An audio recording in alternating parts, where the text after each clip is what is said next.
teman-teman. Ya, kami di sini dari kelompok 3 dari kelas Pancasila akan melakukan berbincang-bincang tentang sila ketiga, yaitu Persatuan Indonesia. Dan untuk tema kami sendiri adalah persatuan dalam perbedaan. Nah, oke teman-teman, tanpa berlama-lama saja, kalau begitu akan langsung kami mulai saja bincang-bincang ini. Sebelum itu, ya pasti yang jelas kita akan melakukan perkenalan karena tak kenal maka tak sayang. Oke, kalau begitu mungkin pertama-tama dari mas yang paling ujung dulu, siapa namanya mas? Nama saya, sebelumnya aku mau nyapa dulu ya. Shalom. Salam. Nama saya Yeremia. Aku berasal dari sini, dari Jawa, asli Jawa. Oke, halo semuanya, aku Jonathan. Aku berasal dari Sulawesi, khususnya berasal dari Sulawesi Tenggara. Halo semuanya, aku bernama Heltin, aku dari Maluku. Halo semuanya, saya Rahel dari Nusa Tenggara Timur. Oke, dan terakhir, halo, saya Aquila Arisa Pamuji, saya dari Kalimantan Barat. Oke, kalau begitu kita langsung saja mulai ya. Kan dengan judul besar kita yaitu tadi perbedaan dalam persatuan ya, atau persatuan dalam perbedaan. Nah, untuk mengawalinya ya, pasti kita kan ini dari beberapa daerah ya, 5 daerah lah, kita di sini 5 daerah. Dan ya, pasti ada yang namanya bahasa daerahnya. Oke, kalau bahasa daerah sendiri, mungkin yang dari Sulawesi itu ciri khas dengan logat itu seperti apa mas? Ciri khasnya dari Sulawesi ya, terkhusus Sulawesi Tenggara, ada salah satu bahasa daerah yang namanya bahasa Tolaki.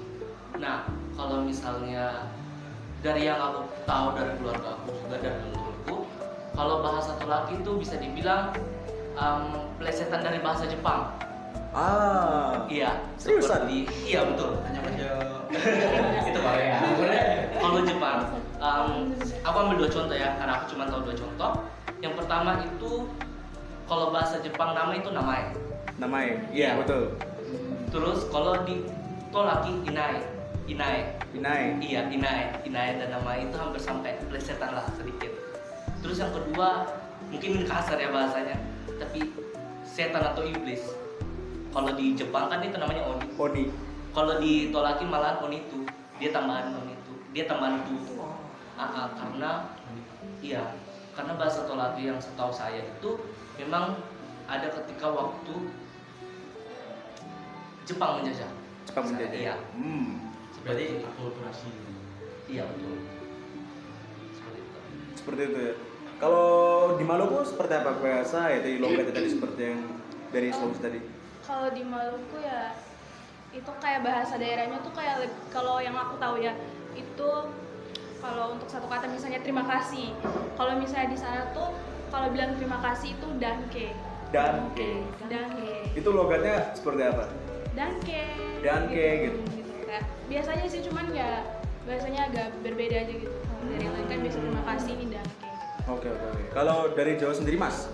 Kalau Jawa tuh karakteristiknya tuh bahasanya tuh lebih lembut, halus, dan kebanyakan orang menganggap kalau bahasa Jawa tuh kayak bertele-tele, tapi logatnya kita tuh memang begitu. Dan satu ciri khas yang paling utama tuh medok.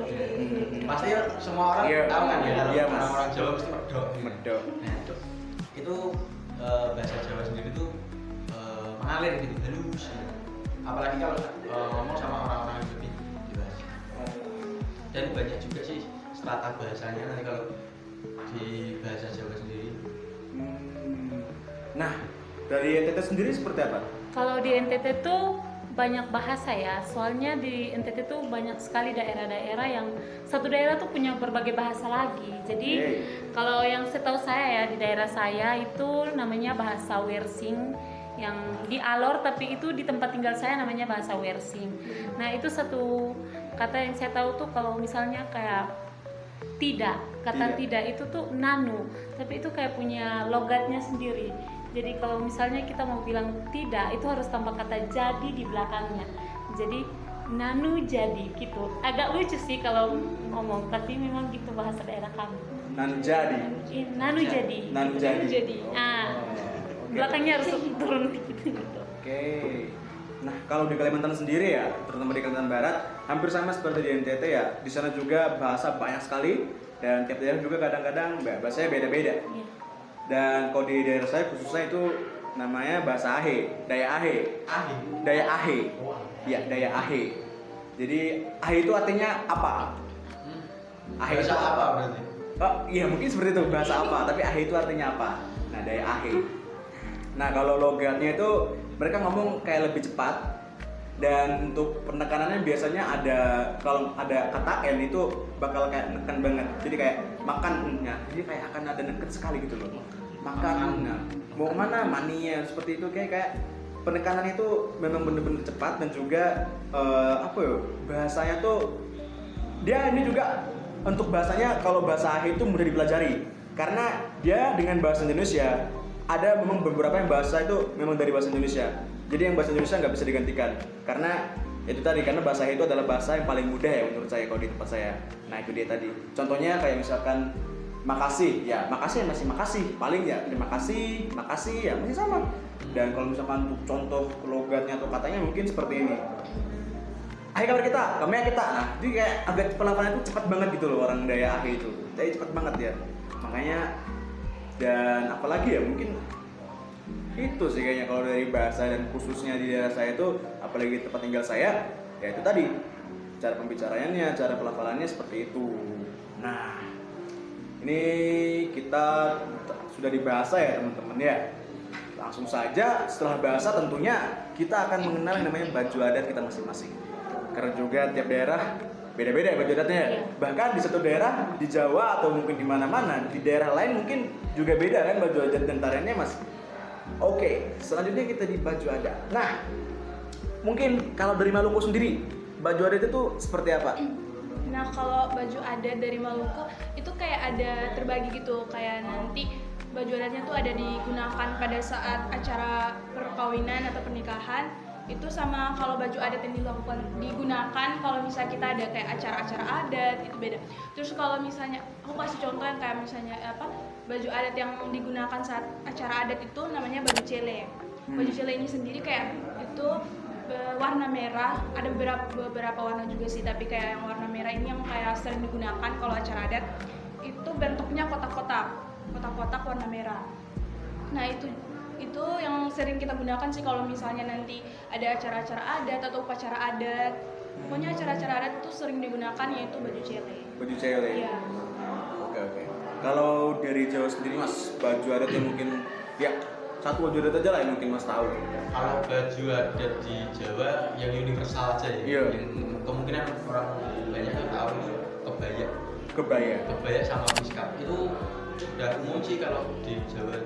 Tapi masih banyak lagi baju adat yang jawabnya tergantung sama itu tadi kayak acara terus tujuannya untuk memakai baju itu masih banyak lagi.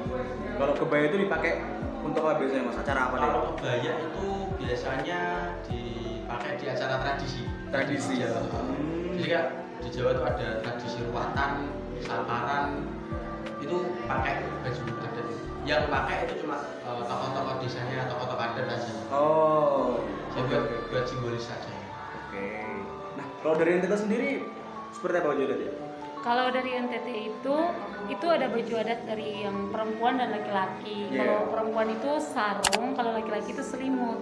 Jadi baju adat dari NTT itu sangat banyak, tapi yang di daerah saya itu dengan warna dasarnya hitam.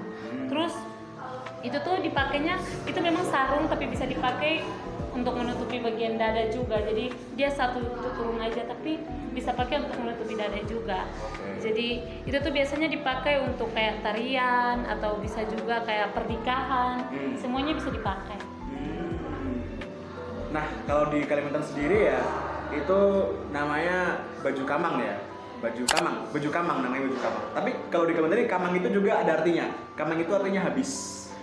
Tapi nama baju adatnya baju kamang. Itu motifnya burung enggang dengan corak-corak seperti ini. Untuk jenis kayu itu dia biasanya pakai kulit kayu. Dan ciri khasnya yang paling unik ya menurut saya dengan dikasih tulang-tulang binatang. Untuk sekarang dikasih tulang-tulang binatang seperti kepala monyet, gigi-gigi atau taring-taring dari mungkin landak atau juga mungkin bulu landak itu juga dikasih di baju adat itu tadi. Bahkan ada yang menggunakan kulit atau tubuh dari hewan biawak, itu dia.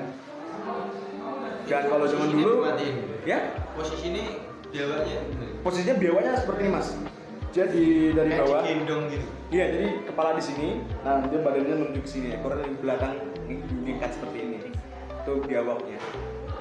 Tapi memang udah ada isinya, tapi dikasih kapas dalam biar diawetkan ya.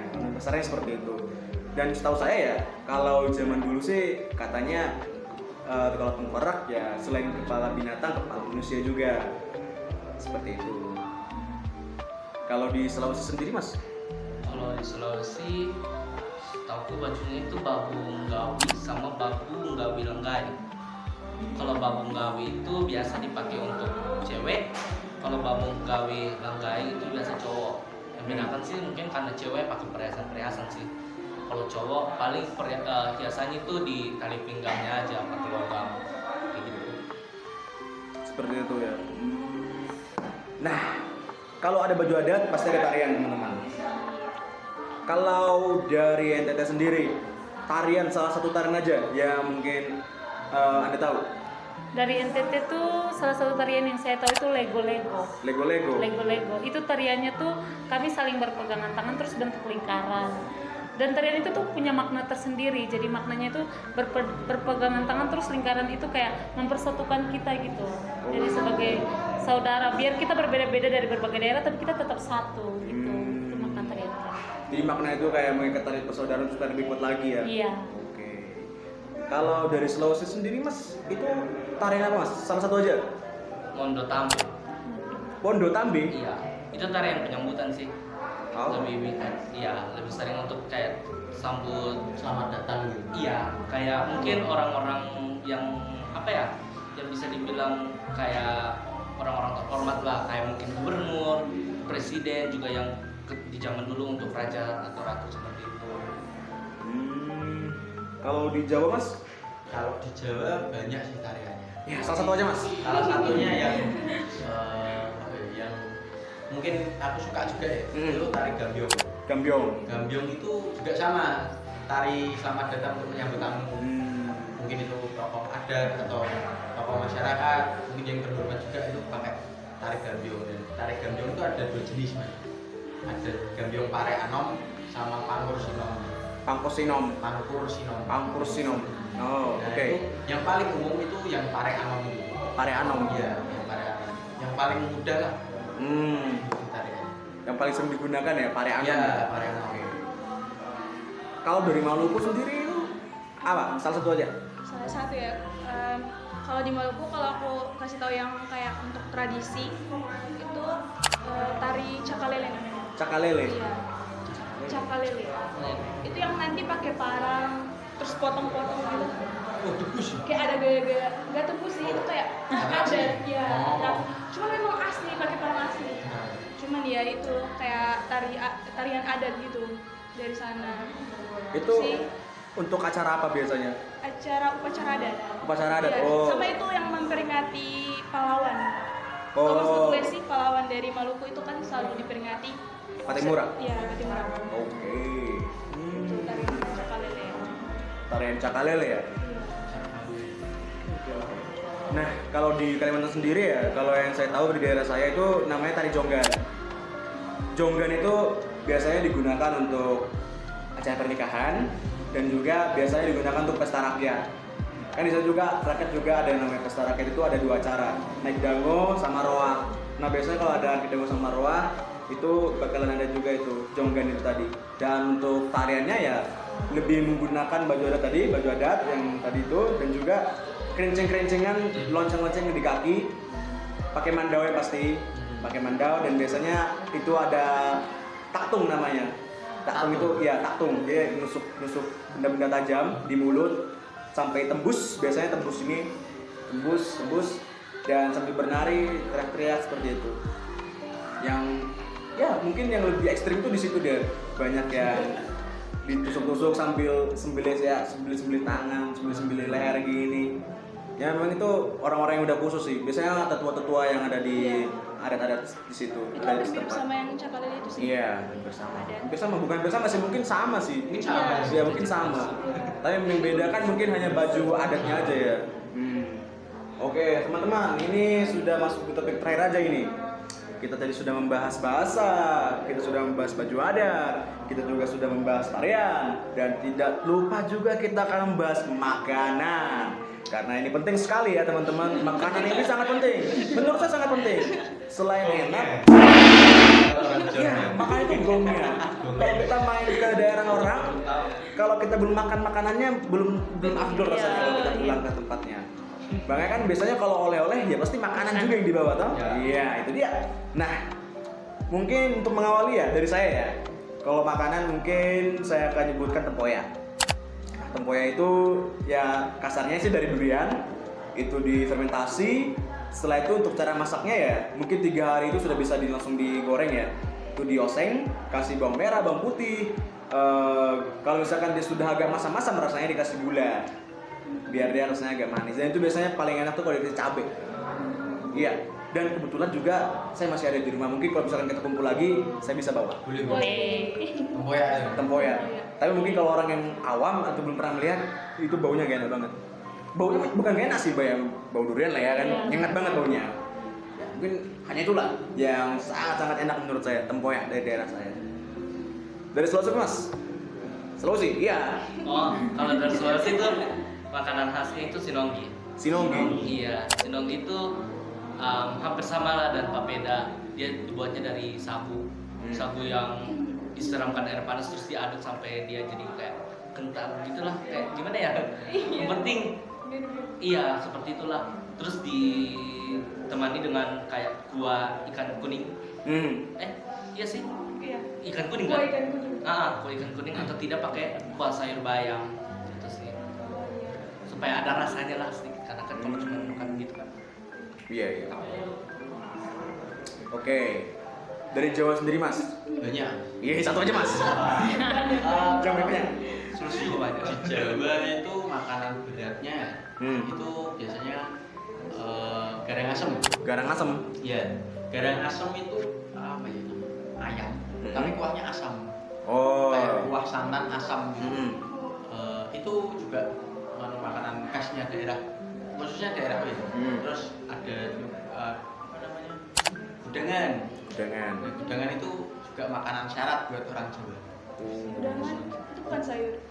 Sayur. Jadi itu kayak sayur diurap gitu. Bukan diurapi, urapan ya kayak. Diurapi. Bagus. Pakai sambal kelapa. Tahu kan? Iya, tahu. Diurapan. Urapan. Terus ada banyak lagi. Cukup 2 saja Mas. Itu tadi garang asem sama yang paling penting di acaranya Jawa itu kayak gudangan itu. Gudangan dengan sarang asem ya. Garang asem. Oh iya, sarang asem lagi kan. Garang. Oke, maaf teman-teman ya. Oke, dari NTT. Kalau dari NTT tuh namanya jagung titik. Jagung titik. Iya, jagung titik terus ditambah buah kenari. Jagung titik atau Jagung. Oh, titik. jagung. Iya, Jagung titik. Iya, itu digoreng tanpa minyak, terus masih panas-panas ditaci itu langsung diambil dan dititik. Jadi digorengnya iya disangrai pakai tangan langsung diambil terus dititik di batu pelat. Jadi jagung titik Terus kenarinya? ditambah sama buah kenari yang udah dititik, nggak digoreng langsung ditambah aja terus. Jadi deh jagung titik itu makanan khas kami. di titik itu dia apa? Dikasih pelat aja. Oh. Nggak dihancurin, cuma di pelat aja. Dibumarkan. Iya. Kayak dibentuk gitu. Iya. Jagung titik ya? Iya. Teman-teman nanti kalau misalkan penasaran nanti ada fotonya kok. Tenang aja. Oke. Dari terakhir nih, Sulawesi. Sulawesi dong. lagi kan Maluku. Oh iya betul. Kalau dari Maluku yang kayak tadi dari Sulawesi itu hampir mirip. Dari Sulawesi namanya apa? Sinonggi. Sinonggi. Kalau Maluku kan papeda. Iya. Cuman kalau setahuku ya itu ada perbedaan. Kalau papeda yang dari Maluku itu kayak pas dibuat terus hanya pakai ikan kuah kuning gitu aja kayak langsung kuahnya. Tapi kalau di Sulawesi itu kayak langsung dicampur gitu, kayak pas buat papeda selesai terus dicampur sama sayur bayam sama kuah ikan kuning, pokoknya kayak dicampur gitu. Tapi kalau papeda dari Maluku tuh kayak langsung kayak pisah-pisah gitu, kayak kuah sendiri terus papedanya gitu. Oh, jadi Dia langsung dicampur. satu-satu gitu ya? Kalau di Sulawesi satu. Kalau iya kan?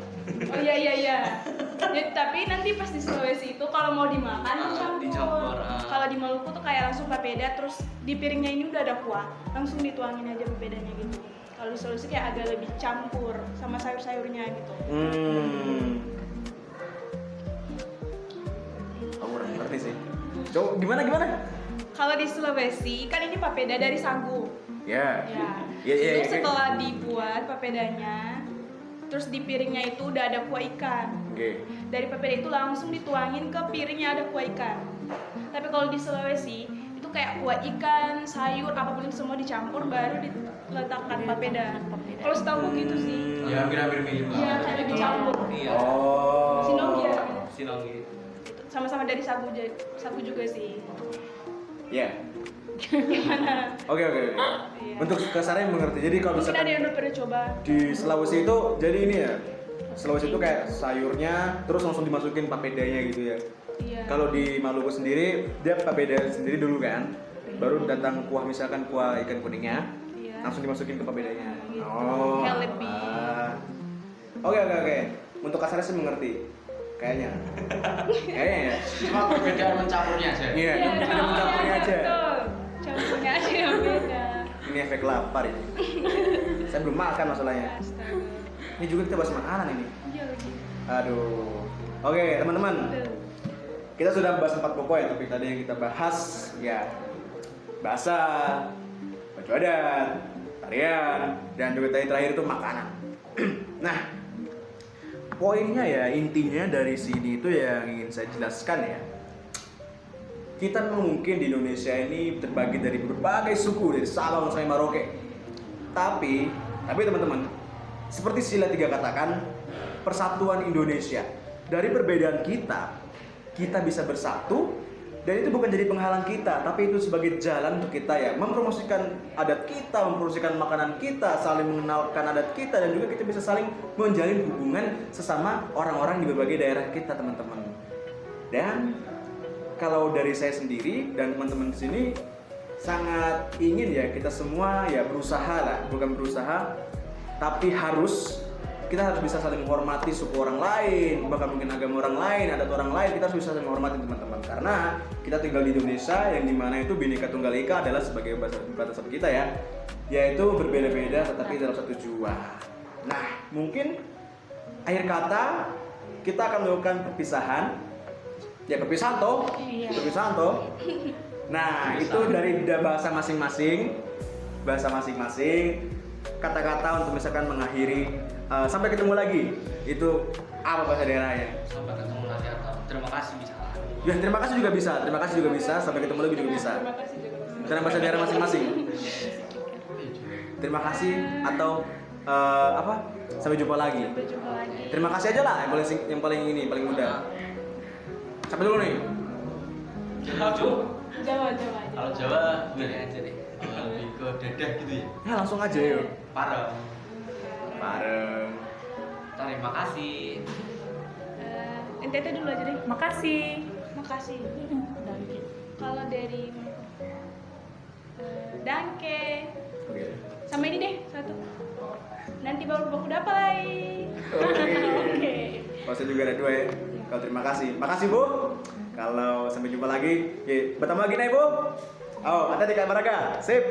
Yo, 1 3.